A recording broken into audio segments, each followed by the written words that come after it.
Hi, I'm Sean Murphy. I'm Deputy Chief Executive in Chambers Ireland, and I'm talking to you about a recently launched document called our Alternative 10-Point Plan for Business that we launched in the last month.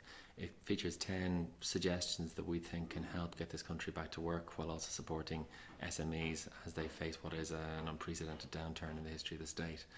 And the 10 points are logical, helpful, and beneficial. One of them, for example, would be having corporate capital gains taxes on SME owner-managers who sell their businesses.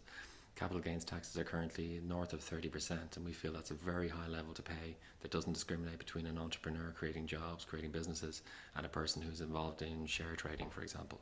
So we think having capital gains taxes would probably increase the revenue take. It would help SMEs exit the market, but also help other SMEs grow the market as they bought out other companies. And remember, capital gains taxes only raised about €414 million to the Exchequer last year, contrasted with 25 billion for income and VAT taxes. Another suggestion we have is moves to support repair, maintenance and improvement in the home. We believe that there are people out there with funds ready and willing to invest in new bathrooms and new kitchens. This is vital to getting small market towns and other sectors of this economy moving as people buy flat screen tellies, sofas, new cookers and the like, all of which would have a VAT rate of 23% into the state. Our concern is a lot of this money is not being spent, and also our concern is that a lot of this money is leaking into the black economy. So our suggestion is the government sets a lower VAT rate. We would suggest 5% for RMI, and the householder actually reclaims that VAT upon payment of the contract to a contractor to do up their kitchen, their bathroom, their hall.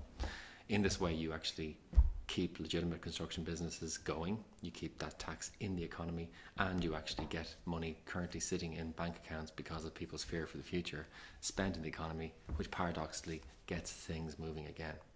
Another suggestion we have clearly is in the area of consolidating HR legislation. It's a minefield for owner managers. Let's simplify it. A final area that we would consider worth talking about will be applying an Ireland rate of return to tenders by government for governmental services. This is a kind of a term we've come up with based on the internal rate of return concept, which would actually incentivize public servants and others to be mindful of the return and the multiplier effect of spends by government of taxpayers' money in the economy. Continually looking for the cheapest or the quote-unquote best quote is often a recipe for tenders to go out of this state. Our view that is a lost opportunity. Taking a balance sheet approach, looking at things like the amount of jobs that are created, the taxes generated, the jobs and businesses that will be sustained by tendering and successfully giving a contract to a local provider, would actually be much more beneficial to this economy in the medium, short and long term. So that's just a kind of whistle-stop tour of some of the 10 suggestions we have made. We are going to be activating this over the course of the coming weeks and months, as evidenced by an opinion piece published in the Irish Examiner on Monday, the 29th of April 2013 by our Chief Executive, Ian Talbot. Thank you.